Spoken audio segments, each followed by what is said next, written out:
Greetings to all in the love and light of the one infinite creator, and welcome to the fourth episode of the Seattle Law of One podcast. Today, our focus is on what is known as social memory complexes.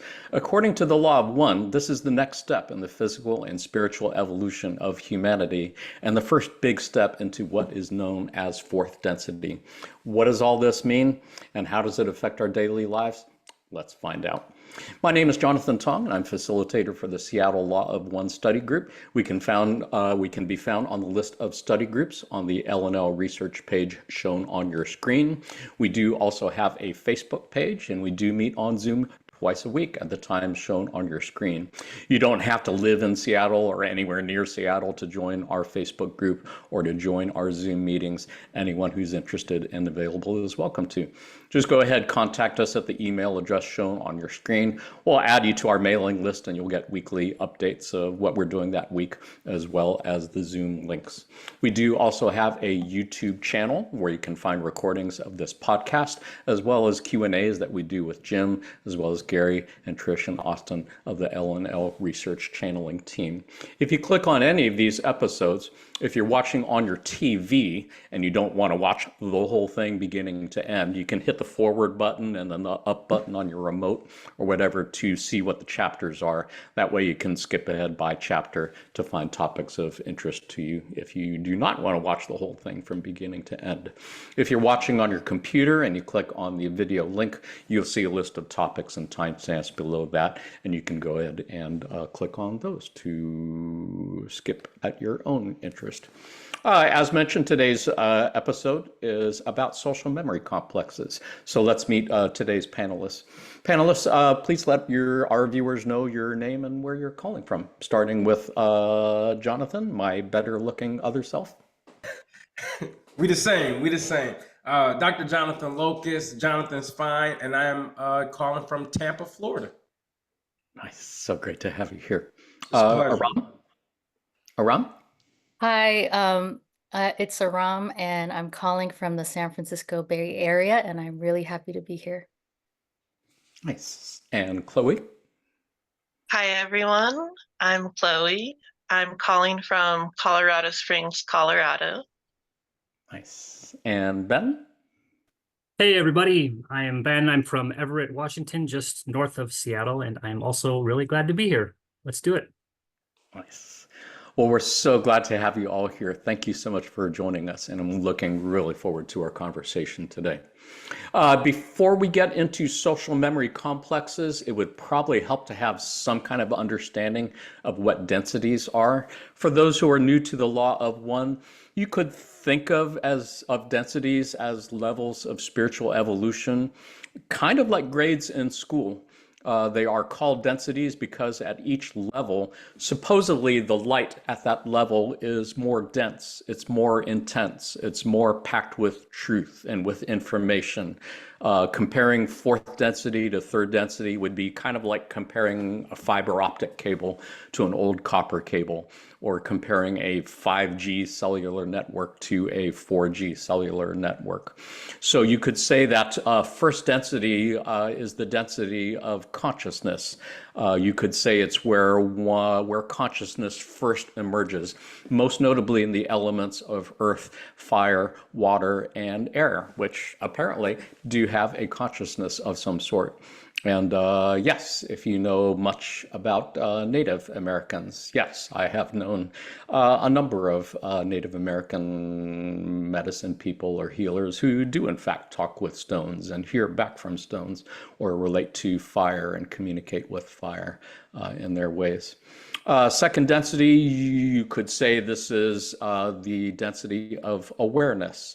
It is the density where awareness of self and of surroundings first emerges. Our friends in the Confederation often use the example of the instinctual movement of plants towards the light as an example of second density awareness. Or in animals, you could say it's kind of the instinctive survival protection of the self, the family, or the tribe. It's the density of what our friends in the Confederation often refer to as our great ape ancestors. Third density, you could say, is the density of choice. It's where one could say the awareness of the needs of others beyond the self and family and tribe first emerges. This is where we as humans are, and apparently cetaceans too. There's an asterisk next to cetaceans because apparently the evolution of cetaceans has actually been influenced by Atlantis and people of Atlantis. That would be a topic for a future episode. We will just leave it for now as an asterisk. But in terms of human evolution, in order to graduate from third density to fourth density, it is necessary to choose between the path of STO, or service to others, or STS, or service to self.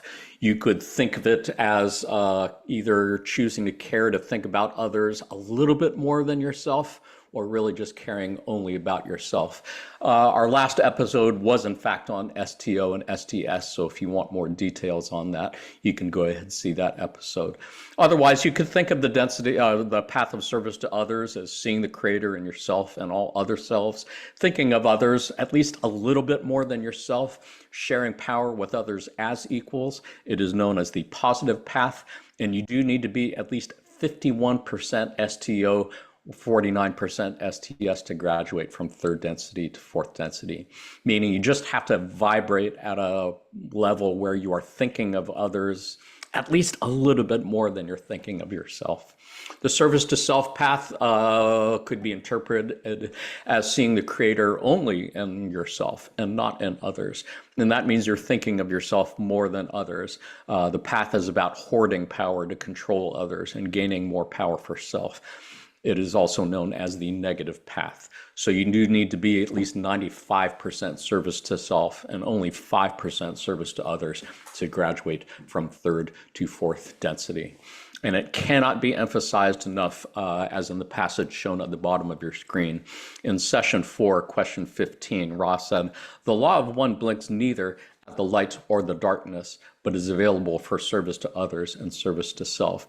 Meaning, in the eyes of the Creator, both paths are valid paths to the Creator, because either you're pursuing the Creator in others or you're pursuing the Creator in yourself. But if you commit to each one at the level that's specified, those are considered legitimate paths. You could think of them as like the positive or negative end of a battery. It's not like the positive end is morally better than the negative end of a battery. One radiates, the other one absorbs, or maybe the north and south poles of a magnet. They're not one better than the other. It's just they are different.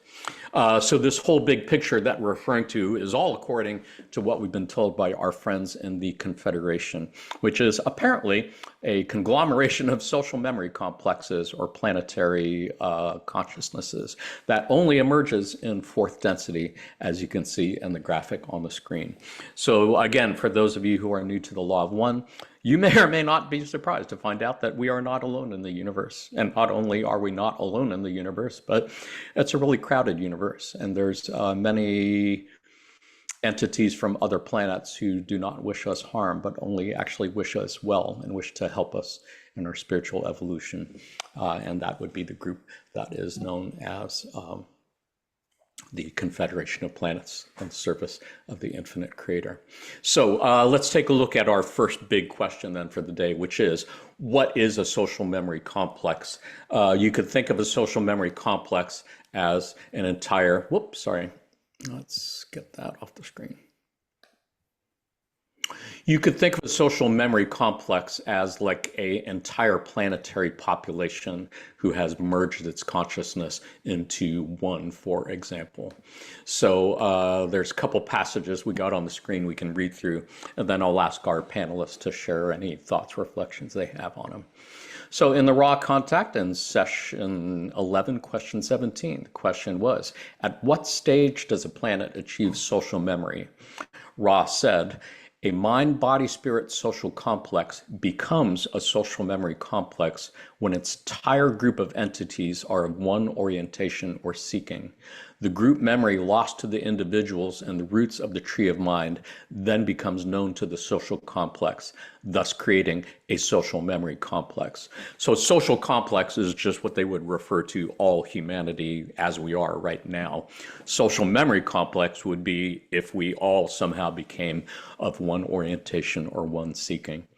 They go on to say the advantages of this complex are the relative lack of distortion in understanding the social beingness and the relative lack of distortion in pursuing the direction of seeking for all understanding. Distortions are available to the entities of this society.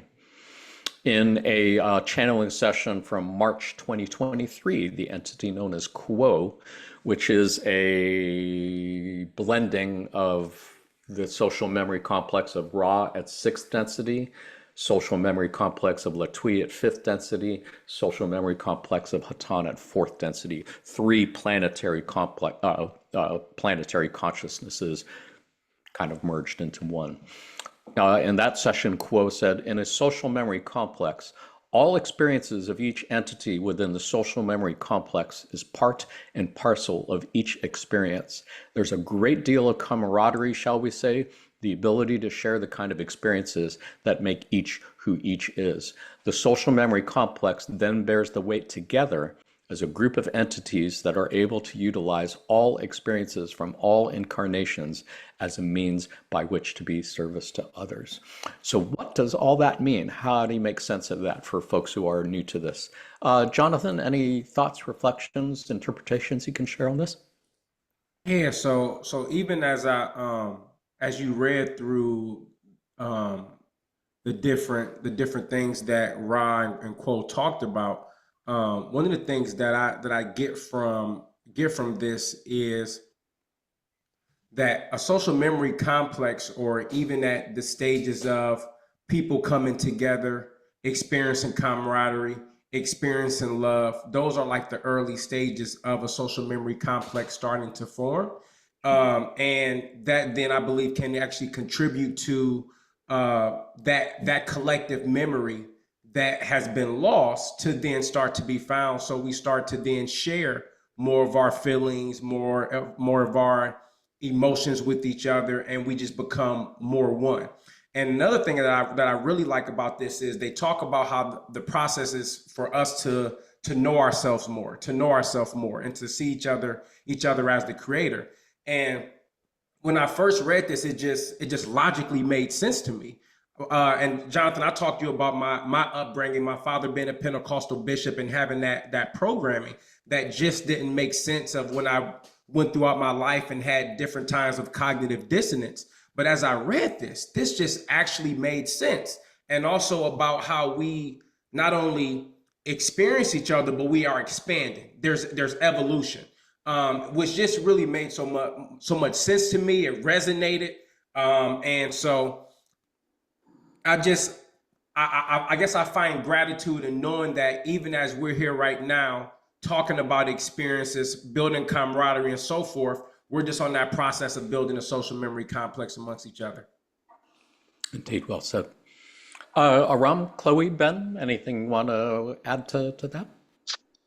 One thing that I have struggled with is the idea of the individual and what happens to my own sense of self if I'm suddenly becoming one with all of humanity. So I think that was a hang up I had, but I think that you still maintain your own individuality within the scope of the beingness of everyone of the human complex, the social memory complex that we are heading toward, hopefully. And so I like how they talk about, or Ra talks about the tree of mind and the root of that tree, and it helps me to visualize it as being separate from me even, and that this body I'm in is just a vehicle, but the consciousness and the energy of the mind and thought is actually like bigger than me and beyond this physical body. Like my brain and my little soul spark is just one tiny little part of this massive living being that is eventually becomes the one infinite creator. So it's just things I've pondered on that I will leave there. Yeah, and I would guess most of us would feel a little uncomfortable with the thought that walking down the street, anyone we meet automatically knows everything that we're thinking and everything that we've done in our lives. Clearly, we are not quite at that point yet. But as Jonathan suggested, it is really cool to be able to see this as, oh, that is the next step of human evolution. That's a really cool thing to be aware of. Aram, Chloe, any thoughts, reflections to share? Yeah, a little bit. So I really like the idea of social memory complexes for the idea of sharing experiences, lifetimes, thoughts, feelings, kind of having access to that through the group, which is a social memory complex. I also really like the metaphor of a mirror to kind of conceptualize this a little, that the creator, the one infinite creator, basically fractured or fractaled itself in, so kind of like a shattering mirror. And we're kind of the piece of that coming back together. And so the social memory complex is, I just see it as a step on the journey of reunification.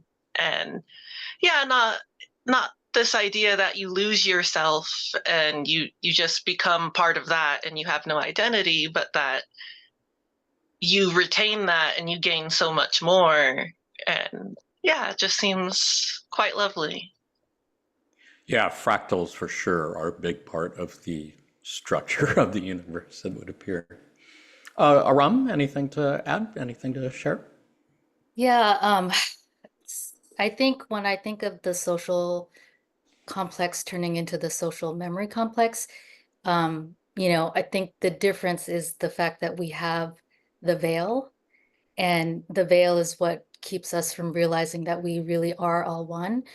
And so having the veil in third density, it's this transition from like a competition model to a cooperation model where our evolution is interdependent instead of separate. And yeah, in terms of the uniqueness, I like to think of the infinite possibilities that exist in the universe. And even each individual person, there's no other being in the universe that has had the same experiences as you. So you bring something special. Cannot be emphasized enough, for sure. Well, thank you all for sharing. I think maybe there was only one other thing that I might want to add to the discussion, and that is that first line from session 11 that's in blue. A mind, body, spirit social complex becomes a social memory complex when its entire group of entities are of one orientation or speaking. To go back to the density diagram that we saw, yeah, in order to graduate from third density to fourth density, as they said, each individual has to make a choice between following the service to others path or the service to self path. But in order for humanity as a whole to graduate to fourth density, then humanity as a whole needs to collectively make that choice. And that's kind of the meaning of the graphic that's the title graphic for this episode. Oftentimes, our friends in the Confederation refer to the difficulty that we as a group are having right now in collectively moving the needle, you could say, towards service to self or service to others. They have noted many times that the vast majority of people on the planet would prefer service to others than service to self. The vast majority of people on Earth would prefer to live in a world based on love rather than a world that's based on fear. It's just that there are, in fact, let's call it statistically significant number of entities incarnated on the planet that are, in fact, trying to graduate in service to self. So you have what's kind of a dual call. You have a little bit of a tug of war between the majority who really want service to others and the minority who are sort of in positions of social, economic, political power, who are really trying to, they know that they can't get the planet to graduate to service to self because that's just not in the direction that the universe and the planet is heading. So they know they can't make humanity graduate in service to self. The best they can do is just to delay or prevent us from graduating in service to others and just keep us in this constant state of limbo. More on that at another time. For now, let's take a look at the question of what is the purpose of social memory complexes? Why is this the next direction in evolution? And here in session 45, question 11, the questioner is asking, can you tell me the purpose or philosophy behind the fourth, fifth, and sixth density positive and negative social memory complexes? Ra says, I am Ra. The purpose of a social memory complex is that of evolution. Beyond a certain point, the evolution of spirit is quite dependent upon the understanding of self and other self as creator. This constitutes the basis for social complexes. When brought to maturity, they become social memory complexes. The fourth density and sixth density find these quite necessary. The fifth positive uses social memory in attaining wisdom, though this is done individually. In fifth negative, much is done without aid of others. And in session 47, Ross said, the purpose or consideration which causes entities to form such complexes of these social memory complexes is a very simple extension of the basic distortion towards the creator's knowing of itself. For when a group of mind, body, spirits becomes able to form a social memory complex, all experience of each entity is available to the whole of the complex. Thus, the creator knows more of its creation in each entity partaking of this communion of entities. Again, for those who are new to the law of one, mind, body, spirit complex is what our friends in the Confederation use to refer to a person. Instead of calling a person, they refer to people as mind, body, spirit complexes, meaning they have a mind, a body, a spirit. They're all complex, they're all integrated into one. And that's how you know you're talking to an alien from another planet, because nobody on Earth would refer to people that way. Aram, do you have any thoughts, reflections on either of these passages? Anything in here? I did, but I just lost it, so you might come back to me. Yeah, no problem. Chloe, any thoughts, reflections on anything here? Yeah, I just think it kind of goes in line with what I said about the fragments of the mirror, the pieces of the creator coming back together. This is a part of our evolution, the social memory complexes. Yeah, isn't that a beautiful thing? Ben, anything to add? Yeah, I think that one thing that it's not mentioning, or at least, but I think is implied, is that I think that we attain fourth density through love. That love is the key. We're here on Earth in third density to learn the lessons of love and make the choice, which revolves around love. That's either love to itself or love toward the other. And I think so I think empathy is the beginning of where the social memory complex comes from, because when you truly empathize with someone and literally like put yourself in their situation and feels like you want to help them, that is the energy of fourth density. That is the compassion that Jesus always talked about. Speaking of fourth density, it's right there. So I think love is the key here, and so it's just and just even being aware of love and how it works is putting you on the right path, I would say, toward service to other and not thinking of yourself all the time. So that's my 2 For cents. sure. Yeah, and thank you for reminding me that I forgot to mention at the beginning that fourth density is referred to as the density of love and understanding, because it is very much about what Ben just referred to as what we often refer to as unconditional love. In order to graduate from third density to fourth density, which is kind of like graduating from third grade to fourth grade, it's really about learning to love all unconditionally, not just the people you like, but the people that you don't like. And the people you fucking hate, I think, is also the point of learning how to love them unconditionally is a big part of it. Jonathan, anything to add? Yeah, the only thing that I 47.2, all experience of each entity is available to the whole of the complex. And just reading that, like I get excited because like you have the ability then to all the not only all the things that maybe you even thought you wanted to be or to be able you wanted to do, that is then that's available to you. So you have that experience that you can then automatically use. But then I look at it just as far as a process person, I think about time. So if I'm sitting down with you and we're having a wonderful conversation, it's going to take time for you to be able to either explain that situation that I'm going to learn from and vice versa. But as a social memory complex happens, this is done in not only faster rates of time, but it just becomes all available. So I just think that's so cool in not only how it's evolving, but the time in which these experiences would take are even happening at a faster rate. So then it gets me thinking, all right, so if that's a social memory complex of fourth, then what's fifth? Then what's the oversoul to that social memory complex? So it just becomes it becomes beautiful. Indeed, and it would be worth noting, according to our friends in the Confederation, that once you graduate from fourth density, you do go to fifth, to sixth, and to seventh over a span of millions of years, as Jonathan was pointing out. And then after that, nobody really knows. It seems to go on forever. Once you get to eighth density, it's like the octave of a musical scale.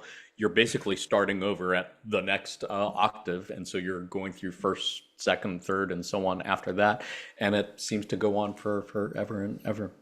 Aram, anything to add? Yeah, what I want to add is that um, a group is always going to be smarter than an individual. So, when you have the collective knowledge and skill and wisdom of, of humanity versus, a few people trying to come up with the solutions for how we overcome our challenges, like that's exciting to me. Like we're only going to evolve when we use our collective knowledge and experience. And, I kind of think of it as I think of Mars as a cautionary tale. Their population was wiped out because their atmosphere was unlivable. And it's like, the STS entities on that planet, it's not like they could, you know, isolate themselves in a bubble while the rest of their population, perished. It's like, no, we're all going to be affected. Indeed. And for those who are new to the law of one, surprise, surprise, apparently there was life on Mars. And not only was there life on Mars before Earth, but there's a long, long story of the connection between Mars and Earth, which we are not going to get into in depth today, but that will for sure be the subject of a future episode. And I believe we will actually be making some references to that a little bit later on in this episode. For now, let's take a look at the question of how we can help to form a service to others social memory complex, a positively polarized social memory complex, you could say. In this session from 2011, Kuo said, anytime there is between two entities an energy exchange that is genuinely and authentically mutually loving, without reservation or purpose of control or manipulation, anytime that there is the achieving of a state of trust that is pure between two entities, anytime there is that insight and awareness of the oneness of the self and another within that moment, within that communion, however long it lasts, you are walking the bright and golden path of social memory formation, weaving connections and experiences that redound to the personal process of evolution and also to the planetary process of birth into fourth density. Third density entities finding themselves to be running fourth density energy greatly aid in the formation of the fourth density social memory complex simply by opening the heart to the extent that those moments are possible. A reference to the unconditional love that we mentioned before. And in 1995, they said, at this time of your present third density cycle, it is entirely appropriate that each set the self the task of finding new ways of coming into harmony with other cultures, other races, and other structures of thought, logic, and being. The end result of the planetary effort to come into spiritual convergence shall be that social memory complex that is the basic structure for fourth density work. You are attempting to learn how to be one people, sharing each other's thoughts, hopes, and fears, carrying each other's burdens as naturally as breathing, sharing each other's joys as if they are their own. I really love these references to these positive relationships between people with no jealousy, no envy, being able to be happy for the success of others, and being able to be in harmony with those of other cultures, other races, other genders, other sexual orientations. I think everything that we consider other, this is what it's about, being able to appreciate and value and live in harmony. Chloe, did you have any thoughts, reflections on anything here? Yeah, I do actually.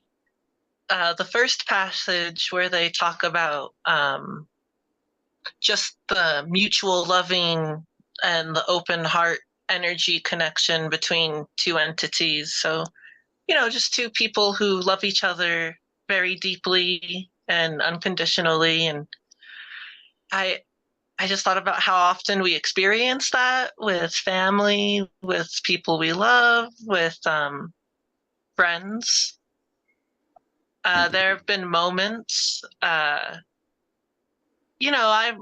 dabble in mycology, so I've grown mushrooms and have experienced intense moments with them, and like having someone there who loves you and will take care of you, and just knowing that in your heart is, I just think it's such a good example of that connection. And it goes even further when people have that feeling in groups and then as communities, and then going from there. I just think there's a lot of potential.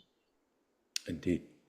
I've had some beautiful mushroom experiences as well, and I think many in the Law of One community can to attest to the ability of those fungal friends to help open those passageways into consciousness that allow people to have those kind of experiences that you're talking about. Not for everybody, of course, necessarily, but it can Oh be. no, but those who are curious should feel safe to explore. Yeah, if done with the right attitude, the right approach, the right reverence and respect, and having support, for Oh sure. yeah. Ben, anything to add?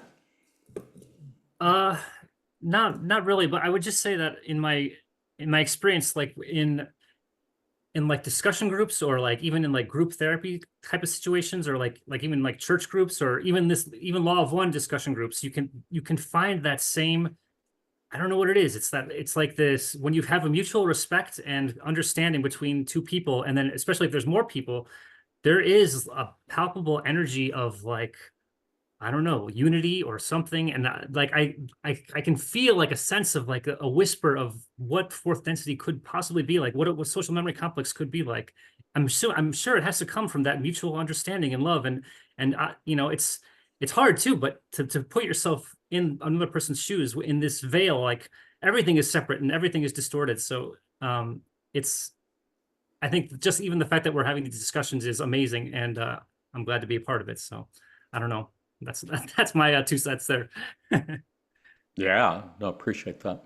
No, and I love the references to finding new ways of coming into harmony with other cultures, other races, other structures of thought, since I think it's fairly obvious to anybody who's paying attention to the outer illusion of third density that, yeah, there's a lot of karma to heal in this country, in this world, around racism and sexism and homophobia and all that good stuff. Jonathan, any thoughts, reflections to add on anything? Yeah, I would say kind of to the I kind of got two things. The first one being when you the finding new ways of coming into harmony with other cultures, other races, and other structures of thought, logic, and being. I think that is hugely important. And I even think about that in reference to how I guess what kind of set me on my path of even asking questions. And it was an indigenous brother, Osheti Shakaween in Wisconsin, that after them telling me about their origin story of being from the Pleiadian star system, asking questions and them encouraging me to then seek my own spirituality because I didn't know it. And that was really, that along with some other things was really that key that really got me thinking, okay, so what were ancient Africans doing at the time? What was their connection to it just got me thinking on a path that my religious framework would not have let me down. But it was that interaction with somebody who was different. And when he said it, I even felt those lower energy centers coming up like, is he trying to say you don't know what you don't? I felt it coming. But the intention was pure to try to get me to realize something that I didn't know. So I just that piece right there, I would say really hit me because I think that was one of a transformative moment for me that even kind of gave me permission to read or look at something that was outside of my Christian religious programming. And then the second thing at the top, I really appreciated the two entities and energy exchange that is genuine and authentic. And I think about, of course, that being with people that we know and we care about, but just the people we just walk up and say, "How you doing?" Or "How's it going?" Just um, those moments of hello that could really mean a lot to people, but we're not even thinking. We're not even, and it makes me think. There's the book Journey of Souls, and I've read that book, and they talk about where this guy's going through his life, and he ended up saying hello to a woman, and his guide ended up bringing that up, and he didn't even really think it was a big deal, but him just saying hello to that woman meant so much for her in that personal time that his guide brought it up during his session. So I think about those times of where us just saying hello, how you doing? I hope you having a good day. Just those authentic, genuine connections are also help fostering those social memory complex energies. Beautiful lessons, beautiful examples. Thank you for sharing. For those who are new to the Law of One, did want to note the book that Jonathan mentioned, Journey of Souls. There's actually 3 books, I believe, in the series based on the work of Dr. Michael Newton, who was a hypnotherapist who used hypnotic regression to get people to go deep into their subconscious and be able to remember not so much previous incarnations, but the process of what happens in between incarnations. Whereas Jonathan was alluding to that there are guides there who help you look back on your life, look back on all the things that you experienced to see if you learned the lessons that you had planned to learn and what lessons you might still need to learn in the next time around. The work of Dr. Michael Newton, very much a lot of overlap with what our friends in the Confederation have said in the raw contact and quo channelings. And Carla, Dawn, and Jim were all quite familiar with that work and all up on it. Aram, did you have anything you wanted to add at this point? Yeah, there is something I wanted to add. I wanted to make a food analogy. I think part of the struggle in third density is that we've come to think of scarcity or lack, and that I think that in reality, this planet has more than enough resources to provide for everyone on the planet, and it's just been a question of distribution and hoarding. And I think of like, if you if you have a pie and you think that like if someone else has a bigger piece of pie, there's going to be less pie for you, when really there's just infinite amount of pie. And I get the image of someone who's on the service to self path, like just eating the whole pie by themselves and making themselves sick and being lonely versus like having a pie and sharing it with other people and the joy that brings. And yeah, I see the 4th density energy as that spirit. That's a great example. Yeah, well said. Certainly the inequitable distribution of wealth in this country, and I'm guessing most other countries, is definitely in line with what you're talking about. Seems the vast majority of wealth and such is really being consistently funneled to the wealthiest, I don't know, 0.1% or 1% of the population, who I think could be accurately described as service to self entities. Let's go ahead and take a look at another question, and that is the question of what stages can we expect to see in forming a social memory complex? I actually have a couple fairly long passages to go through, so see if you can hang in there through this. In 2018, the question was, would you please give us an idea of the stages we might expect to see as we form a social memory complex here on Earth in fourth density? Said, the beginning stage is that which is the conscious realization of the path upon which each seeker of truth now moves. As what you call time transpires throughout the remainder of this third density illusion, and there is much confusion, much disharmony, much antagonism, division, and pain of a spiritual nature that is experienced by the great majority of your population, those entities who have qualified themselves through their own seeking of truth will find further means of polarizing their consciousness more towards that which is of service to others. For there will be many instances and opportunities for serving those who are in spiritual pain, in mental distress, in physical disease, for there is much of the disharmonious atmosphere within this planetary sphere. Your Mother Earth has been severely distressed for many thousands of your years by this disharmonious atmosphere and attitude, which is now culminating in the divisions between peoples, groups, countries that now express upon the third density level experience. This, of course, was channeled in 2018, so it would seem we have only experienced more and more of that in the 6 years since, and can probably expect more of that in the years to come. They continue saying, as time continues to move forward into the fourth density of vibrations of love and understanding, there will be a decreasing population due to many factors that will allow entities to pass from this incarnation and to move through the cycle of light into the tunnel of light that measures the vibration of each entity so that it may be determined by each entity's ability to welcome and enjoy an increasing intensity of light, whether or not this entity shall indeed move into the fourth density that is now forming upon this planetary sphere. Wars, disease, and simple old age will take their toll upon this planetary population, continuing to reduce it as time moves forward. As you are aware, there is no accurate means of determining exactly how long this time period will last until the fourth density is fully in its vibratory mode upon your planet Earth. However, there will come that time when the population has dwindled and reached its 0 point.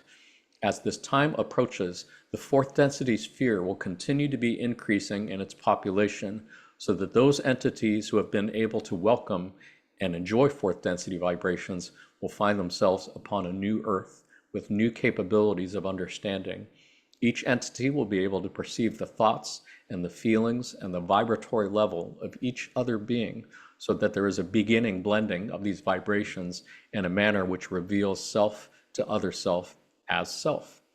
Thus, each entity will begin to feel a kinship, shall we say, a beating of similar hearts, a walking of the same path, a seeking of the same service to others qualities that are existent within the self. As each entity then becomes more and more aware of the circle of entities about it and is able to absorb these entities' conscious vibrations of selfhood, then there will become a new experience of what you call reality, or another illusion in which light is more densely packed and reveals more information to each entity dwelling within this light-filled environment. As more and more entities then become aware of their new environment, there is the opening of each heart to each other heart, the opening of each mind to each other mind, the blending of the spirit, so that there is the ability to give and receive love in a fashion that is harmonious to all entities engaged in this group process. Thus, each entity brings a living library of experience with it, as it were able to find a place within the beingness of the group. Each entity therefore will discover that there is a greater sense of self that enlarges itself within each portion of the group energies. Thus, there is the creation of what you would call a social memory complex that has a type of identity that is much likened unto the cells of the body of the one creator, becoming conscious of the creator within each entity. Thus, the process of blending the vibrations of each entity has at its disposal the total living bank of each memory of each entity's incarnations throughout the third density experience. Therefore, there is a time in which this blending may be completed, a time that is not measured as you measure time. This time may be seen as a kind of opening into the infinite intelligence of the one creator, so that each entity, thus offering itself into this blending, becomes aware of the nature of the one creator, not only within itself, but also within other entity within this newly forming circle of being, which you would call a group mind or a social memory complex. It is worth noting for those who are new to the law of one that everything that I just read was coming out of somebody's mouth as they were in a deep, deep meditational state. The way channeling works is the person who's channeling goes into a very deep meditative state, deep enough into the subconscious to establish what we would consider to be telepathic contact with this other entity, which is another entity from 3 other planets of Ra, Latwi, and Hatan. They are basically speaking through this person. So the person who's channeling has no idea what words are going to come out. All they're trying to do is make that connection, like tuning into a radio and just picking up one word at a time. And I'm only saying this just to emphasize how amazing it is that these words are coming out that are so profound in their spiritual love and wisdom that no human, certainly not the channels, they can't answer these questions this way. They don't talk this way, nor does any normal person I know of. Ben, did you have any thoughts, reflections on anything from that whole passage? Yeah. First off, just on channeling, because I know how how odd it can be to someone who doesn't know about any of this stuff, and is just, you start talking about channeling, there's a lot of preconceptions that people have in their head. But I think that for me, what happens with the law of one is that the material itself resonated so strongly with me that it doesn't matter where it comes from. Truth is truth, you know, and the truth resonated with my beingness and my vibration, and that's what makes me I guess a faithful servant of the law of one, and because I resonate with it. And so I just wanted to say that. And I really like the analogy of, you know, the cell in the body doesn't realize that it's part of the body. And just like you know, the sleepwalking third density unconscious human doesn't realize that they're actually part of this giant social memory complex. Because the truth is, if time is an illusion, then we already are a social memory complex. We just haven't become aware of it yet. And you know, when you start going down those thought paths, it gets really confusing fast, because there's tons of paradoxes that start happening. But that's the mystery of third density. So we're not supposed to understand all that stuff. But so I don't know. I think it's really cool to be aware, just to the fact that we're aware of this, and it just makes sense in the sense that if you start thinking about consciousness and how that works, and how the soul works, and how soul energy would work, there has to be more than just like these single incarnations of, you know, one human life. And I'm going off into a tangent, but I just like that analogy, so I'll leave it at that. Indeed, well said. Panelists, anybody else want to respond? I have a little to say. Can you hear me? Yep. All right. Well, I just think in this transitional time where we're moving towards into fourth density, yes, there's a lot of duality and difficulties on the planet. There's also a lot of love, and I think it's really important to just try to be a beacon of love and light for other people, and in that way also strength. And I was also thinking about time, because I always think about how time is illusory, and just how, going back to my shattering mirror metaphor, if the mirror has shattered and now it's coming back together, everything that'll ever happen has already happened. And we're just experiencing kind of it in a reverse fashion. But from our perspective, time seems real and we're doing our best. Time is a freaky and weird thing that we are going to dedicate another episode to for sure. That's fertile ground.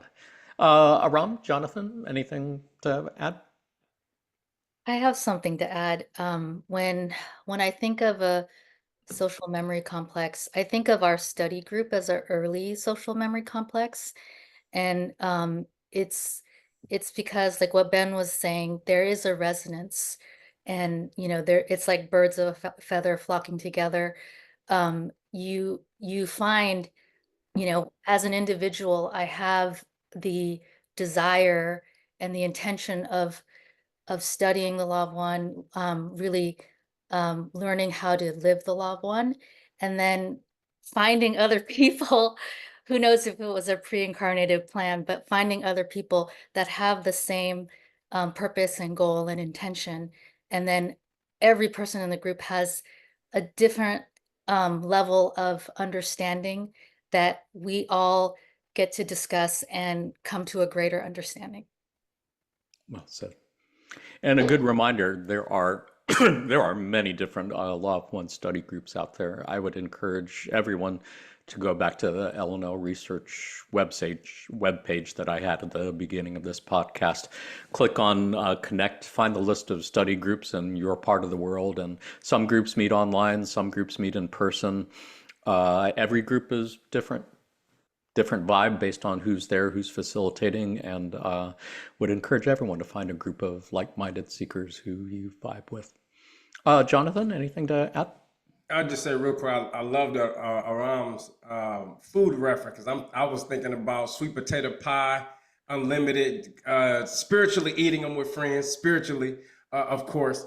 But when you asked about like the stages of a social memory complex and reading that, I just thought about, okay, increased awareness, increased perceptions of people's emotions, and then feelings, emotions, and then absorption, being able to absorb them.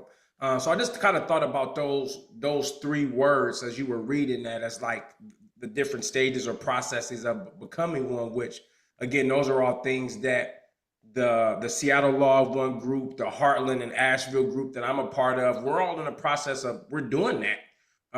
So those are the only thing I wanted to add. For sure. Thank you. Yeah, I did want to point out for folks who might be picking up on the blue passages on the screen talking about a lot of people who are going to be dying through wars and disease and such. I think rather than perhaps be triggered into thinking about negative thought patterns and fears about bad things to happen, just know that it's part of that transition from third density to fourth density. And that means it's kind of like a caterpillar changing into a butterfly. It is, in many ways, the death of a caterpillar, but it is also, in just as many ways, it's the birth of the butterfly. So they made lots of references to the increase of dual activated entities as the third density light vibrations wane and the fourth density vibrations pick up, because that's the whole thing that's triggering this change from third to fourth density. Our planet, our solar system, our galaxy, our part of the galaxy is moving into some part of space-time and time-space where the vibrations are just changing, kind of like the clock hands moving on the clock. And so we are moving out of a part of the universe where we are filled with third density light, and we are already in a part of the universe that is really filled with fourth density. And our friends in the Confederation have said more than a couple times, planet Earth is already a fourth density positive planet. It's already fully vibrating there. It's just humanity that seems to be kind of lagging behind because, as we said, There's still kind of this tug of war between those who are trying to polarize towards service to self and those who are trying to polarize or graduate towards service to self. So as this continues to happen, I think what they're describing is a process where people are just going to continue dying what could be perceived as natural deaths, whether it's old age or wars or disease. But you're going to see an increase of entities being born, which are dual activated, meaning they're kind of wired both for third density light and fourth density light. And as time progresses, probably going to see people who are wired more for fourth density and less for third density until that transition becomes complete. And could be said that many folks who we might describe as ADHD or autistic have been described as by our friends in the Confederation as entities who are really wired more for fourth density than third density. So that's the reason why they have such a hard time fitting in with third density society, because they're not meant to fit in with third density society. They're here to plant seeds for fourth density, which is a beautiful way to think about it. I did have another passage to look at. I'm not sure if we have time or want to get into that. Let's take a look at this. I believe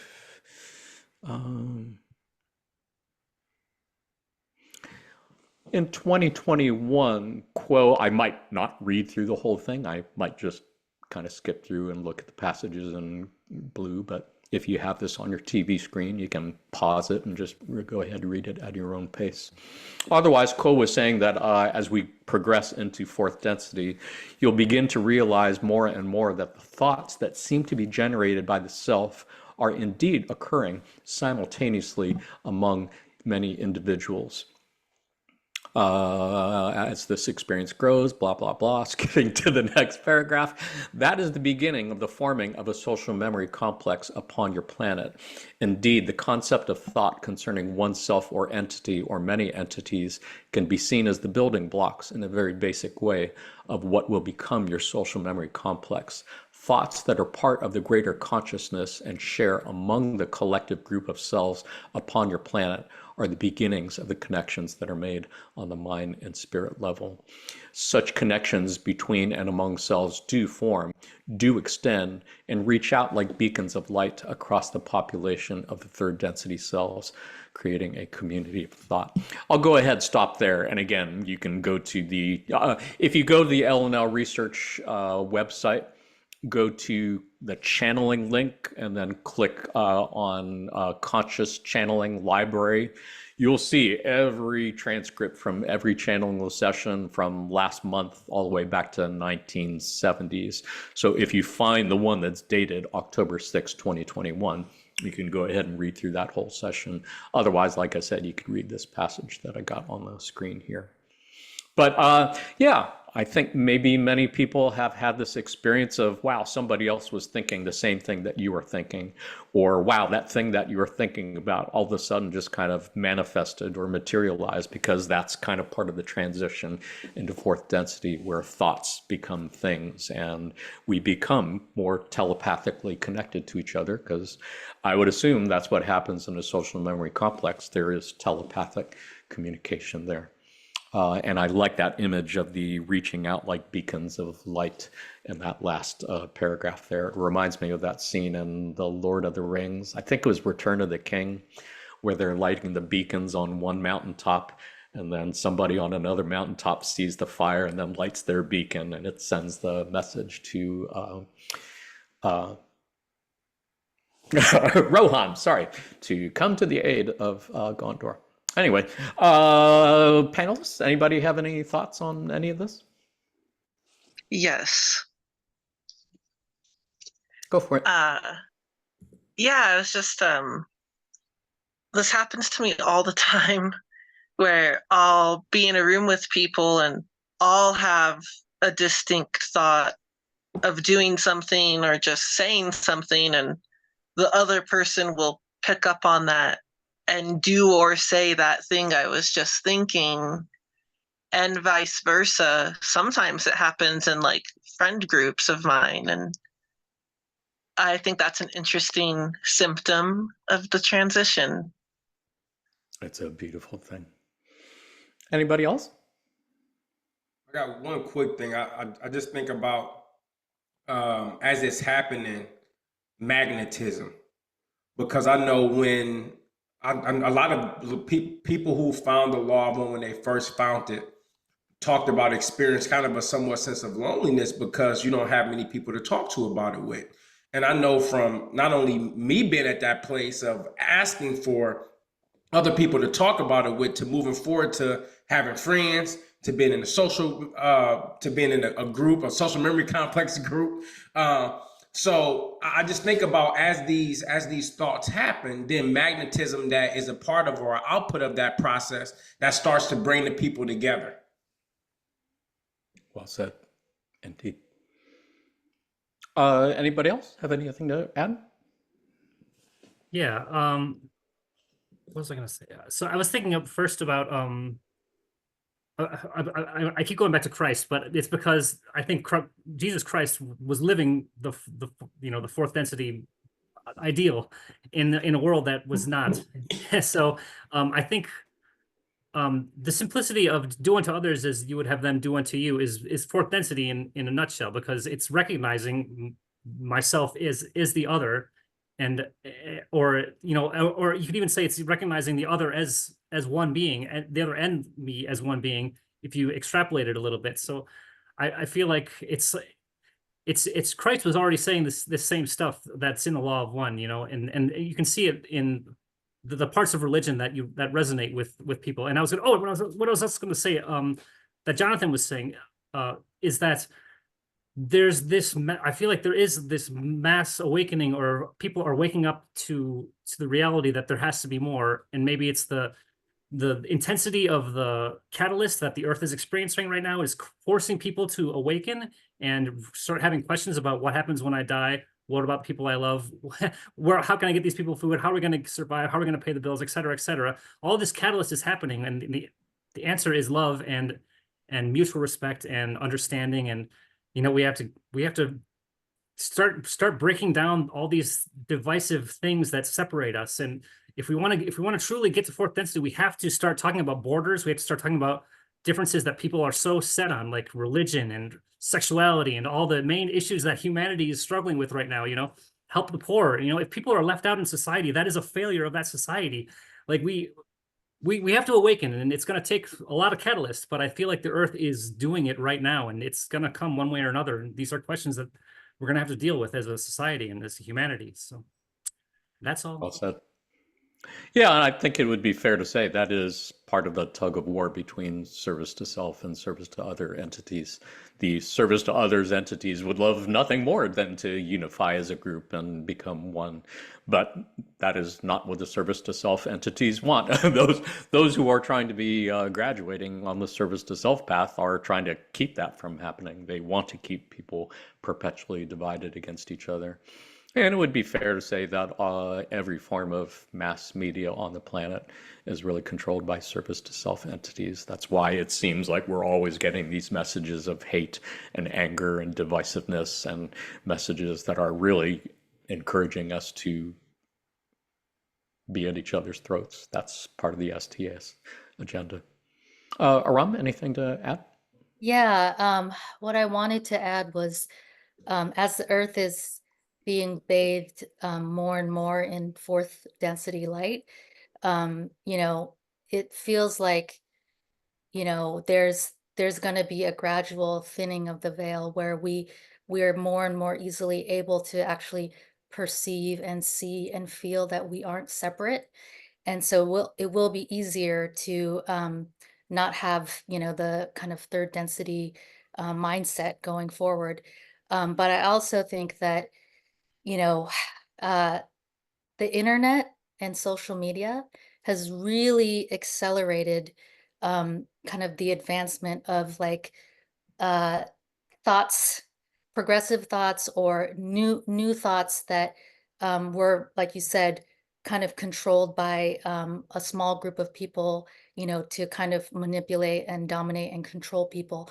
But now that we have individuals have the ability to like make a podcast or, espouse their beliefs and, have it be found and resonate with strangers across the world is just accelerating this process. Nice.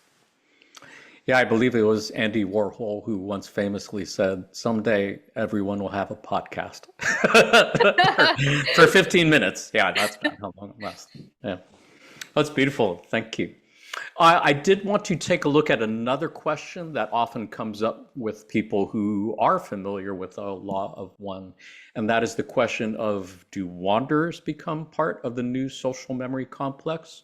For folks who are new to the law of one, wanderers refers to entities that come from higher densities, like fourth or fifth or sixth density, specifically chose to incarnate down to third density in order to help the planet, in order to help increase more of the graduation rate of those who are graduating to fourth density. This would be as opposed to third density entities who are just trying to graduate to fourth density for the very first time. So the question is, do wanderers from fourth, fifth, sixth density become part of this new social memory complex? In 2021, not that long ago, Quo said, using the example of the wanderer who incarnates from a higher density in which they are a member of a social memory complex into the third density, becoming a member of what you may call the dormant social memory complex of the third density population, we find that this entity is still very much plugged in tune with their native social memory complex. Yet the veil of forgetting and other systems and distortions accepted by the wanderer dim the awareness of this social memory complex within the mind of the wanderer. The more that the wanderer engages with the group mind of the planetary population, that native third density social complex that is a social memory complex awaiting activating and cohesion, the more the wanderer may gift the beingness of their native social memory complex to the third density social memory complex and merge these two seemingly distinct minds. This does not imply that the native planetary mind of the third density population is then absorbed or fully integrated into the higher density social memory complex, but there is a link or a connection or a window that widens and allows more and more love and light and consciousness to flow between these two distinct mass minds. We find this dynamic similar in many ways to how a third density population with disparate cultures and disparate group minds, very much like your own, may dissolve the barriers between those distinct cultures within a singular population and open the pathway to manifest a fully realized social memory complex. This process is aided by wanderers who might find themselves incarnating in one lifetime into one culture and adopting certain distortions and mindsets, and subsequently incarnating into a different culture, adopting seemingly disparate mindsets and distortions, and bringing the potential of the wanderer to offer love and light in all situations helps to bridge the gap between these disparate group minds. This process may also be done by those native third density individuals who have reached a point within their seeking that they are consciously choosing the circumstances of their incarnation and are aware of the distortions into which they incarnate. They refer to this as seniority of vibration, a topic for a future podcast episode. Such individuals having a desire to aid their native population and the brothers and sisters of their own social memory complex may take upon themselves this task. And though it is a more difficult process for such a native third density individual to become aware enough within the incarnations to help bridge these gaps within the disparate group minds upon the planet, the potential in doing so is much greater, for their home, if you will, is with that social memory complex, and they have many, many connection points with the planet and the population upon it that increase the effect of this opening and this bridging of cultures through multiple incarnations. That is such a beautiful passage that I only found not that long ago, but the suggestion that wanderers can help in the formation of a social memory complex by incarnating in different races, different genders, different orientations, whatever, in order to gain that different experience, to integrate that all into their own soul stream and into the evolution of the social memory complex. That's just such a beautiful thing to contemplate. Panelists, anyone have any thoughts on anything from that? Yeah, can I? This really resonated with me because I came to the US as a baby. I wasn't a native to the US per se. And, my experience kind of growing up in two cultures, it almost feels like I'm now in a position where I can be a bridge between those two cultures. For sure. Such a beautiful thing. Yeah, I'm thinking of interracial marriages, mixed race families, kids. I would think that's another great example of that. Anyone else have any thoughts on any of this? Yes. Hold on, let me put my camera on. All right. I definitely feel that also is, I'm fairly mixed, I'm like Navajo, Apache, Greek, Hispanic, just a lot of different influences growing up between my families. So that's interesting. I've also have had access to some past lives, which I won't go into very much besides to say that I've been many different races in those lives and, primarily incarnated as masculine or like as a man. But I just feel like I feel that I inherently have more understanding and tolerance for things that are different.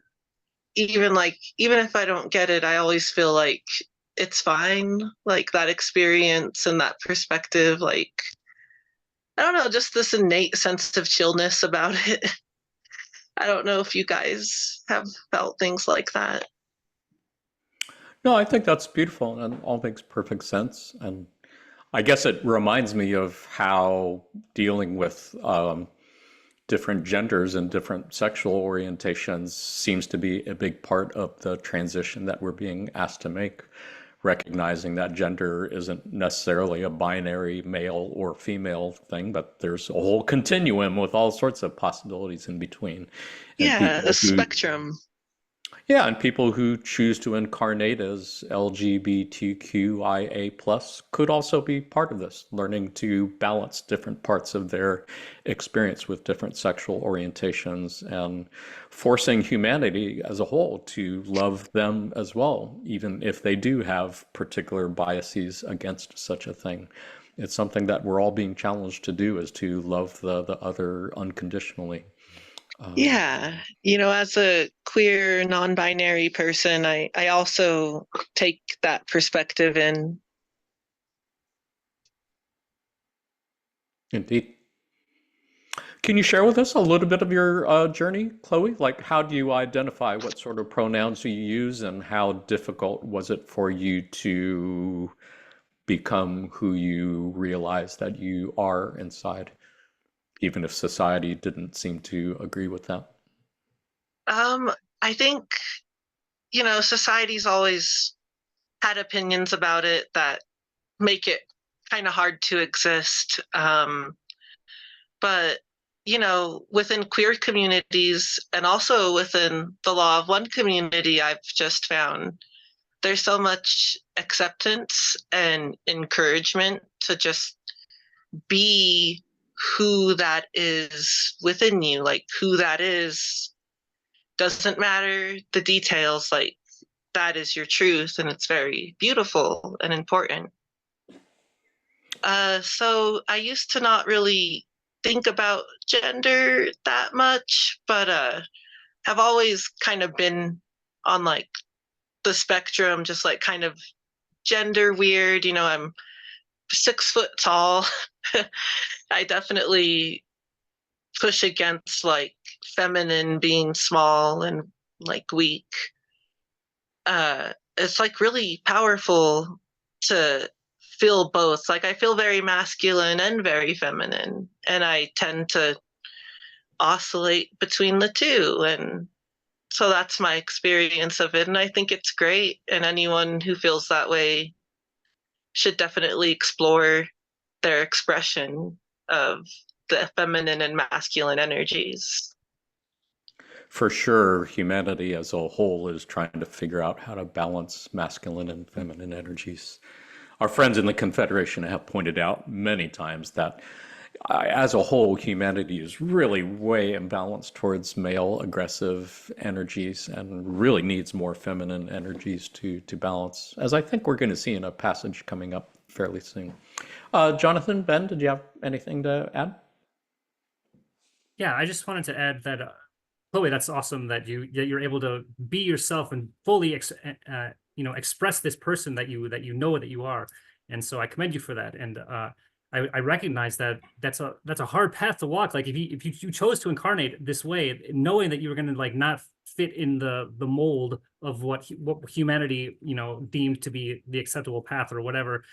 And I think that these people who are taking these paths, like Jonathan, you mentioned about people being born into being, not necessarily straight or not even necessarily male or female, that these are all reasons to challenge the way people see things and change, because we're all here to love each other and no one is better than anyone else and everything is accepted, everything. And if someone wants to live a certain way, that's their truth. And if they're living their truth and not harming others, then let them live their truth. And it's not hard. We love to overcomplicate things, but being human on Earth in third density is not hard. Just love the other, see yourself in the other, recognize that the one infinite creator is within you and is within the other person that you might not seem as equal. That's an illusion. That's distortion. And so recognize that we're all blundering around in this illusion and just love each other. It's simple. It's simple. So that's all. Simple on the service to others path. Our friends in the Confederation have noted more than a few times that acceptance is the key to the service to others path, and control is the key to the service to self path. So as you're kind of alluding to, there's many people who are happy to accept all others for who they are. But on the service to self path, yes, you can see that evidence in people who seem to find an intense need to control other people's reproductive systems or what they do in their bedrooms or the private lives or so on. Jonathan, anything to add? Hey, the only thing that I would add is when it talked about the part about reincarnating in different races and being able to, I would say, harmonize those experiences. That part like really resonated. And Jonathan, but even for my birthday last year, I got a past life regression. Found that I was a white corn farmer. This year for my birthday, I got a life in between live sessions. Ended up finding out I was an indigenous soldier fighting British soldiers for encroaching on our land, and then now being a bald head black dude. So just being able to understand that not only does that happen, but it happens for different reasons. And even as I've been able to understand that I needed to learn violence in my first life, because that's not something that's on our planet, because I got to visit my planet of origin. I needed to learn loneliness in my second life, because that's not something that was there to then prepare for what we're doing now. So I think looking at when you kind of zoom out and you are able to look at life as progression, when you look at many lives and being able to take multiple lessons over time, it's a framework that really just makes a lot more sense. And I've even found, I would say, solace in knowing that a lot of the things that I'm experiencing, even in hard times, are or could be balancing from lessons that I did not learn in my previous life. And I should be happy that I get another opportunity to be able to do it and don't get kicked out of school like some of our systems of our education allow. But I get another chance to be able to learn those lessons. And there's there's lessons that I know that I didn't learn in my second life that I'm also learning, that I've have learning now. So it is a continuous process, and that part really resonated with me from my spiritual hypnotic regression experiences. That's definitely something that resonated with me a lot with the Law of One, the idea that it is about learning and it just never ends. It's a never ending journey of growth and evolution and learning the lessons of love and of oneness. I would like to take another look at a big question that I think we are dealing with as a collective, and that is how do we overcome racism in particular to form a social memory complex? That is something we have clearly been struggling with for, let's just say, thousands of years. I do have 3 passages that I wanted to share. Let's see what that ends up looking like. This one was from a session in 2004 where Kuo said, in terms of the creative principle, all lands are one, all people are one. The design of your particular third density world was a design in which each of your genetic races was expected to express themselves dominantly for a certain period of time. It was never intended that one race dominate your planet for an extended period of time, such as your white race has done in many cases. The energies of each race had a certain way of opening the heart, and the quite variant ways of looking at the creative principle were expected to float and flow from one dominant culture to the next in a rhythmic and natural manner. It was hoped at this point in your development as a global group that there would be at this time among all your cultures a tendency towards the feminine principle as the creative principle or the deity. For in terms of the birthing of the fourth density of your planet, it is this creative feminine energy that holds the light of service to others in the appropriate manner for assisting the one this instrument calls Gaia, and many call the Earth or Terra in her very feminine and very profound labor. This has not occurred, which is probably fairly obvious to anybody who has been paying attention. This is a fascinating passage that I've gone back and looked at more than a few times. It is a callback to what we mentioned earlier about the imbalance of male and female energies in the planet and the need for more female energies, especially at this time.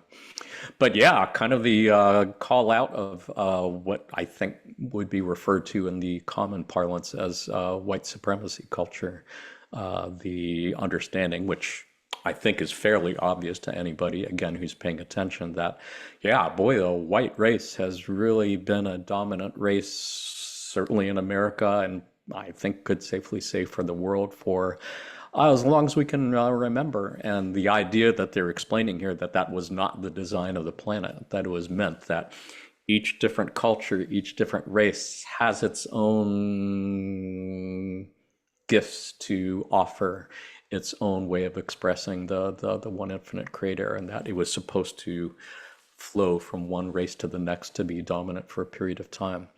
Really beautiful thing to imagine. Just imagine if the black race was the dominant race for a period of time, the Asian race was dominant for a period of time, Latin race, Middle Eastern race, I don't know, you name it. It's a beautiful thing to contemplate. And I can only assume that it is, again, because of those service to self entities and the, one could say, the energy of the Martian culture that has manifested, that has resulted in this one race holding on to power for a prolonged period of time. Jonathan, any thoughts on any of this? Yeah, you know, when it talks about like the different like races being able to have like being able to have, I would say, power, just being able to have, I guess, leadership, global leadership, probably a good way to put it, over a certain period of time. That really just sounds like a really beautiful concept, you know, and you really just see how these beautiful concepts can really be overtaken by lower vibrations of control, of fear, and all of these different aspects that does be able to progress from those things to be able to happen. And when we talk about like, okay, what are ways to be able to, like, really move beyond racism? I've thought about that. I've spent 13 years as a chief diversity officer, and actually really considering those things. And one of the things I've kind of come to is there's certain aspects of, I think when we talk about I think when we talk about certain aspects that certain people are just not going to understand. And one of the things that blew my mind, even when I had my past life regression and I'm dying in my 80s and I'm floating above my body and I see myself as white. Not only did it blow my mind, but even as I thought about it, I'm like, so what was happening at this time? I know civil rights and things was going on, but I wasn't involved because I just had so much stuff that was going on in my mind that I wasn't engaging in those things. So I think there will eventually have to be some way that we can actually move beyond focusing on a lot of those differences and focusing on a lot of those similarities. And I had and it was actually, I had one of the indigenous elders. He had asked me, like, in my position, in your role, why do you all focus so much on the different races? And then they talked about how they didn't necessarily see it like that. And I just share, well, I think it's helpful to talk about different demographics when we're talking about inequities, when we're talking about people not graduating at the same race and so forth. So I think in order, as we do start to really shift and get out of this mindset of racism, part of that becomes of shifting the conversation to not focusing on individual identities, but really focusing on the collective consciousness. Because even those are pieces that people who are not of those specific demographics that have been confused by politics have an ability to relate to. Consciousness is something that everybody can relate to. So I think being able to elevate the conversation from focusing on specific demographics to a collective consciousness, what we're talking about here, allows pathways for those lower vibrations of isms, racism, sexism, those things to eventually be rectified and balanced out. Beautifully said. That certainly does seem to be a great positive direction to go towards fourth density. Any other panelists want to weigh in, share thoughts, reflections on this passage before we take a look at another one? I would just say, how silly is it that we have all this individual racism on the U.S. or in the U.S. not even in the on Earth in general, and imagine if there is a galactic community out there right now, and they're looking at us and they want us to move into fourth density, but they see how divided we are among ourselves. We can't even get along with our own race. Like how the heck are we going to treat like an alien species that has like 4 eyes or whatever? It's ridiculous. And I think that it's kind of what Jonathan was saying. We have to stop getting caught up in the illusion of different skin colors or different ways people grow up. It all comes back to the same thing. You have to choose love, and you have to see yourself in the other and recognize that we are all one. And I'll just keep saying it, so because it's true. Yeah. And I might just push back a little bit just to suggest that it's not maybe so much a matter of treating everybody the same and not seeing color, not recognizing differences, but valuing the differences, seeing the differences and valuing them and acknowledging them and appreciating and learning from what we can learn from people with different incarnational backgrounds and different races and such. Alana, do you have anything to add, or Chloe? Just real quick, I just wanted to talk about how we do have a lot to learn, how you just mentioned, from other people, even if they're extremely different from us. And I really like how Ra refers to it as learn, teaching, and teach learning, as in like the person who's learning is also teaching, and the teacher is also learning from the student, and it's really a mutual exchange of energy. And we should really strive to see it that way whenever we're learning about a new culture or a new person. Well said. Beautifully said. Aram, anything to add? Yeah, the thing that strikes me about this passage is how they talk about the feminine energy as creative. And so I think one of the ways that we can maybe overcome our racial differences, or our perceived differences, is that when when we come together, um out of that coming together is a new creation. Like something is combined, and I don't mean like appropriation. It's like the two seeming separate things add together in their uniqueness and come up with something wholly different. And I Beautifully feel said. like that's the acknowledgement of the beauty of that is what's going to help us. That's a great lead into one of these other passages where I do believe they talk about forming a new culture. Let's take a look. This may or may not be that one. Oh, this is the Martian passage. So from 2006, Quo said, "The unfortunate state of affairs among your many peoples is that one particular racial and planetary group, that which came from Mars, worked in Atlantis, and is now, through many repetitions of history, experiencing power upon the globe at this time, and has held onto its place in the world scene far beyond its natural time of rulership of the way planet Earth feels and thinks. We cannot call it a culture because your planet has not allowed culture to progress to the point where the various archetypical minds of planet Earth begin to collaborate with their many common points, since all are citizens of planet Earth and all have come through the gates of incarnation." Mars and Atlantis, those are going to be two episodes that we get into later on, because lot to talk about with regard to both of those.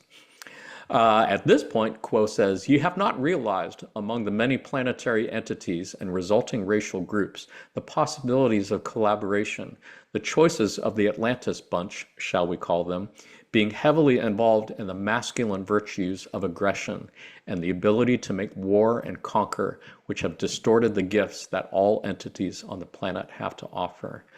Because yes, it does seem fairly clear that the service to self entities that are in charge of pretty much every world government, that's kind of their plan, to keep us divided against each other and to keep us in a perpetual state of war and fear of each other. That is part of the agenda. They go on to say, "The culture that does exist upon your planet is in little spots here and there where you will note that there is a radiance and a positive energy that is discussed by many. Such centers of spiritual aliveness can be found by those who begin to seek for direct experience with such energy. It is truly said that when the student is ready, the teacher shall appear." We encourage you to consider being part of the creation of a culture. Examine what you know of your own family culture, of the culture of your city, of the culture of your geographical area, and of the culture such as it is of your nation. What has been lost that could be found again? What songs that are not listened to could again be sung? What pictures could be drawn that have not yet been encouraged by teachers and authority figures? What creative possibilities are latent within the archetypical minds of your people when they are not deadened by giving up their creative nature in order to belong and to spend time involved in those things which are not creative, but rather comforting? Pause here to note that archetypical mind is another thing that we're going to be covering in other episode, actually fairly soon, I believe. You could think of the archetypical mind as kind of being a larger mind, the mind of our entire solar system, you could say, for lack of a better word. Quo concludes by saying, "This thing that is common to all paths in third density is that you are learning how to love and be loved. This is the foundation of a social memory complex, which shall be your next lesson. That is, to see all that there is in each mind, and in each mind is the mind of the murderer, the rapist, the robber, the revolutionary, the despot, and yet accept the self and all others for the nature which has been given them in order that they might make choices with free will.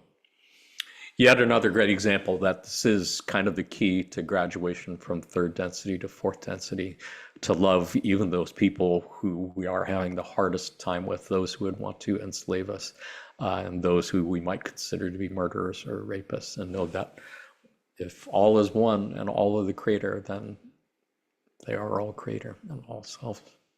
Panelists, any thoughts on anything here?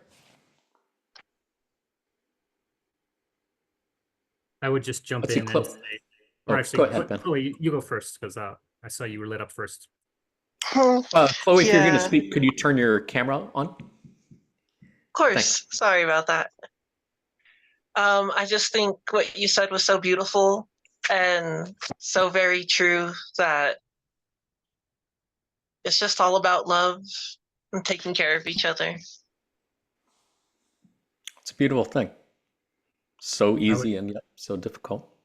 Ben? I would just add to that, along those same lines, that, you know, the murderer and the rapist, that we're not always a murderer and a rapist. You know, these are people who obviously have a lot of trauma or whatever that have led them to that point, that have caused them to make this horrible decision. But, you know, it's just repeating trauma that's just reenacting itself because there's unhealed pain inside of this person. So it's all about bringing the gunk and the mess up to the surface and talking about it, putting it out into the ether, and then it dissipates and loses energy when we become aware of it. And you know, all of this will be solved if we're able to have unity consciousness. So just things to keep in mind. You know, we're not always our worst actions in life. Well said.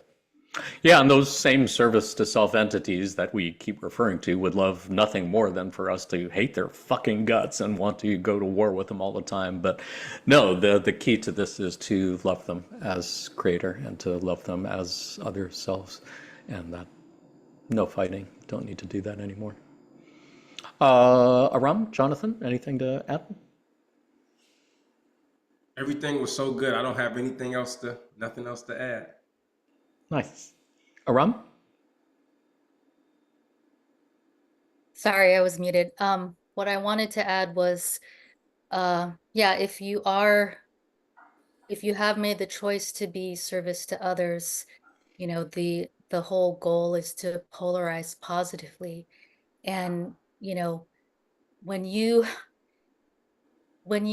hate or judge, you know, the service to self path, you are polarizing negatively. So I just want to put that out there. Well said. Thank you. I think I have one more passage to look at, and then I think we're actually going to be wrapping things up. This was from 1995. Quo says, as the harvest approaches, meaning the end of third density, you may well find yourself within a family which cuts across all lines. For again, like calls like. It is in these often unusually varied groups such as your own that the heart of the lessons of love may begin again to become unified, as each soul now has sufficient experience in seeking the truth of self and the way of service to find commonalities that move beyond race, religion, nature, and culture, and instead find residence in a common foundation of self within which that deep mind, which is the archetypical mind of self, has had sufficient experience in combining self with other selves across all boundaries that the unity beneath all distortions is dimly sensed. We would at this time urge you to gaze gently upon all things and to give each your best attempt at service, not weighing one against another, yet at the same time, we do encourage you to follow the heart, for when like does find like, then learning may be swifter for both, and the group which learns together becomes a blessing, not only to itself and to its members, but as it reaches out from that home within a certain and sure blessing to humankind. As somebody said before, I mean, this is kind of what we do in all of our study groups. Each of us is really doing this in our own ways, and it's a beautiful thing to see, and even more beautiful when folks from different study groups join together and support each other. Panelists, any thoughts on anything here before we wind things down? Do have a pop quiz for you, just in case you were wondering. Sounds good. If not, so where do we go from here? Four thoughts that you might help use as takeaway lessons. First of all, choose service to others or service to self and commit to it. The big thing for most people is they're not aware that that's actually something to be done in this incarnation. And many go from birth to death without ever knowing that there's anything more to life than watching TV and going to the ball game or doing whatever it takes to pay the bills and put food on the table. But there is, in fact, apparently, according to our friends of the Confederation, there is a meaning of life for everybody. And that is to go back to that diagram that we had at the beginning, to make a choice between service to self or service to others, and do the best you can to be at least 51% service to others if that's your path, 95% if that's your choice to be service to self. Otherwise, yeah, harmonize with others as much as possible, as we've talked about. Find ways to respond with love rather than fear when you meet somebody who is different to you. No jealousy, no envy. Learn how to be happy for the success of others. Thirdly, embrace diversity and inclusion. Do the best you can to free yourself of what we could think of as racist or sexist or homophobic belief or thought patterns, and learn how to see the creator and the self in all others. That's kind of what it means to be woke. It means to be enlightened, I would say. And lastly, unconditional love. Again, learning how to love everybody, including the folks that you hate the most, the folks who are from the other political party, the folks who are from another cultural, religious group or whatever, the family members that you hate the most. As you learn how to open your heart in unconditional love, that's really the key for you and for humanity to be able to make that transition. Panelists, any last thoughts before we tie a knot on this little episode? Yeah. I was just, while you were saying that, and earlier at the end of that passage about people coming together of like mind, it just reminded me of this, one of my favorite quotes from Ra. I don't remember what passage, but I think about it all the time. The idea that those who seek together shall more surely find. And that is what we're doing. And it's so beautiful. And I'm so grateful to be here with you guys. And we're so grateful to have you here. It's such a joy and a privilege. Jonathan, any last thoughts, reflections? I would just say that that as we're on the process of forming and creating a social memory complex, let's remember the doubling effect. That there's a doubling in our calls that is going out, and the sum is always greater than the parts. So I love that. I mean, that came to me. I love that. So that's it. That's it. That's a beautiful reminder. Yes, for sure. Aram, any last thoughts, reflections? Yeah, the last thought I want to share is something that came through in a recent mushroom journey, is that the way to unity is through forgiveness, and that includes the self. Beautiful. Ben, any last thoughts, reflections? Oh man, you guys got some good gems. I will just say, I always say, have three things I always say every day, and it's be the light, speak the truth, and love all. And it's that's simple. Three things: speak the truth, love all, be the light, because we are the light. Beautiful. So well said. Well, panelists, thank you so much for joining us, and for folks who have been watching this far. I hope it was not a total waste of time. But we did actually have one more thing that we really, really are here for, and that, of course, is the pop quiz. The pop quiz. It is the pop All right. quiz. For folks who are new to the law of one, pop quiz was actually an expression of Carla's that she often used to refer to the little tests that you get, unexpected tests in your daily rounds to see how well, in fact, you are able to love others unconditionally, and how well you are learning the lessons that you planned to learn in this incarnation. Here we like to do pop quizzes at the end of our sessions just to add a little bit of laughter and levity to our otherwise serious conversations, and maybe tie in a little bit of the law of one to pop culture. So panelists, clearly you know a bit about social memory complexes, but how much do you know about social media corporations, specifically the corporate entity known as Instagram? Today, I'm going to ask you 4 multiple choice questions about the corporate entity known as Instagram. See how many you can get right. Those of you watching on video, you can say your answers to yourself if you want. Say them out loud or say them mentally. Otherwise, panelists, are you ready for your first question? Yes, sir. All right. And you can just shout out the answers as we go. First question. In what year was Instagram launched? Was it A, 2005, B, 2010, or C, 2015? What do you think? E. I'll go with B. B. I B as well. heard 1 B, I heard 2 Bs. Anybody else? B. B. Wow, that's nice. Yes, well done. Indeed, the correct answer is indeed 2010. Anybody remember 2010? That seems like forever ago. As somebody mentioned, time has been Yeah. accelerating so fast. That seems like forever. Does anybody remember anything else from that year? I was in high school. I think I was a sophomore. I was Nice. working for a Japanese company and hating life and not awakened. Same. I had just quit my health and life insurance job and got into education. Nice. Anybody else? Yeah, I did a little bit of research on this, and yes, 2010 was the year of the Supreme Court's notorious Citizens United ruling, where they ruled, ironically, that corporations like Starbucks and Microsoft or whatever are entitled to the same constitutional rights as actual individual people.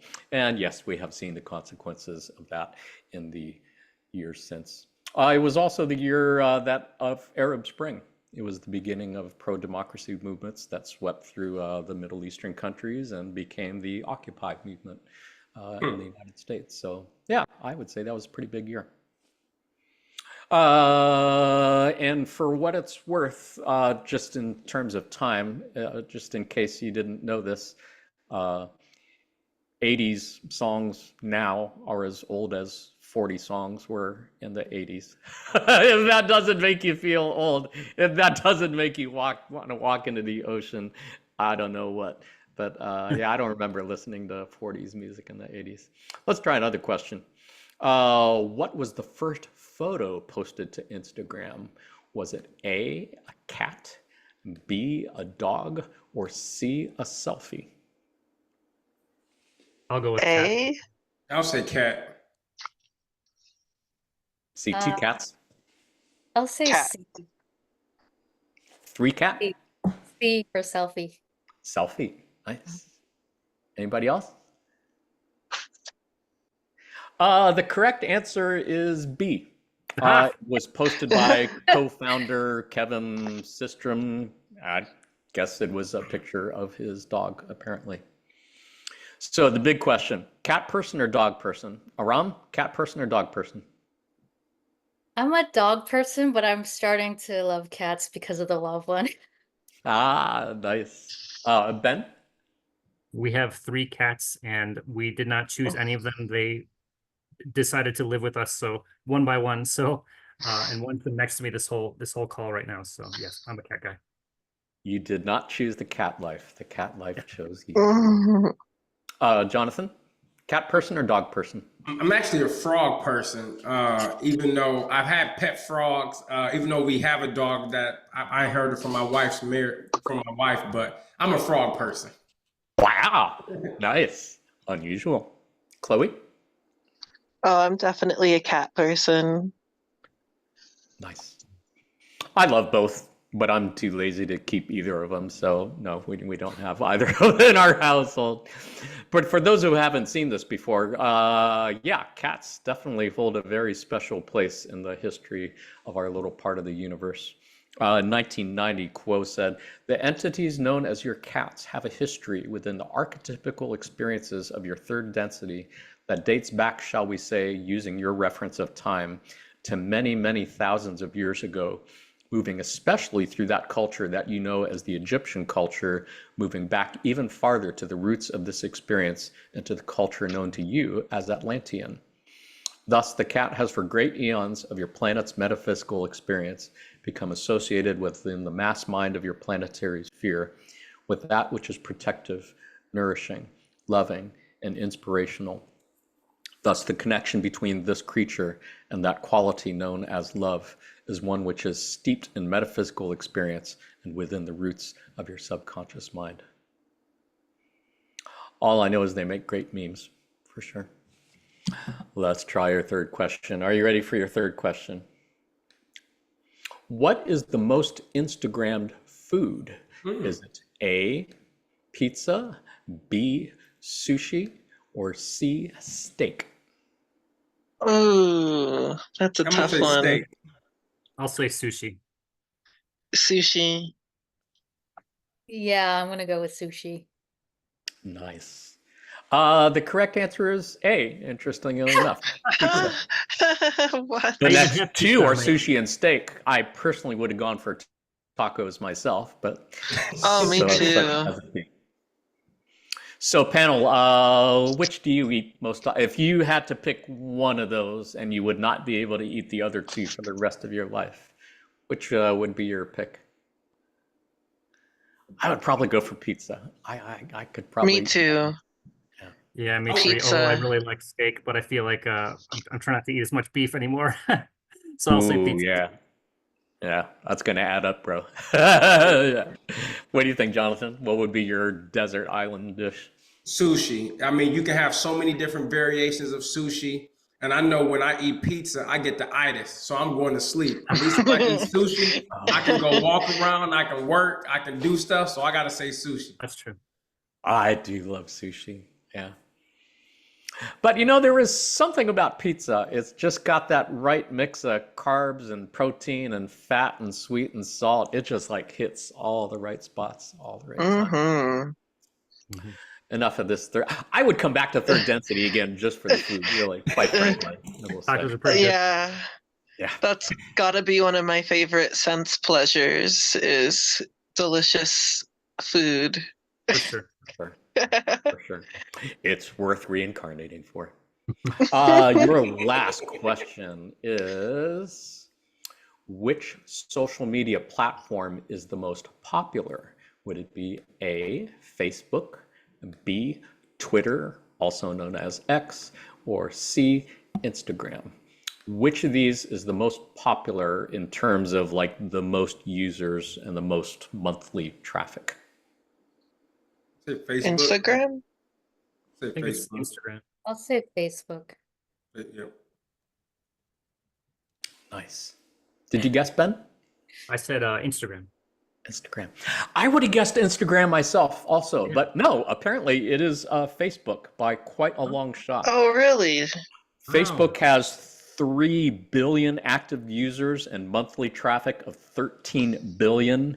Instagram is the fourth most popular with 2.3 billion active users and monthly traffic of almost 7 billion, which is a little more than half Facebook. Twitter, also known as X, is 15th. It's in 15th place with only 600 million active users and just over 4 million in monthly traffic. I don't know if that's before or after that douchebag Elon Musk took it over. But those are the most recent numbers that I've seen. Any guess what the number 2 and number 3 platforms are that are not listed on the screen? TikTok. TikTok would be a good guess, but it is not. YouTube. YouTube. Yeah, YouTube. YouTube is, I believe, in the number 2 spot. The number 3 spot would be WhatsApp, which I have no idea what it is. I've never touched it. Never used it. It's like a texting app. It's like a messenger app. Yeah, Yeah, Yeah. Facebook, they own that. Facebook owns that too. Meta owns yeah. that too. Facebook owns everything. Yeah, Oh, They yeah. own, Meta. yeah, Facebook, Instagram, and WhatsApp, and Oculus. Wow. Oculus. Nice. Well, whatever the score was, you guys did great and much enjoyed, much appreciated. Go team, go. Go us. Panelists, any last goodbyes you want to say before we part ways for this week? Love and light to everyone out there. Mm-hmm. Love and light. Yeah. Love and light. Thank you. Love Yeah, and thanks, light Jonathan. indeed. It's fun. Panelists, Yep, thank you you got- for being here. Thank You guys were all great. Indeed. Thank you all for all you've done and continue to do in service to others, and to all our friends at L&L Research. Thank you for all you've done and continue to do in service to others, and for everyone watching this on video in the near or distant future. Thank you for all you've done and continue to do in service to others. Until next time, in the love and light of the one infinite creator. Adonai. Namaste. Love you all. Love you guys. Have a good one.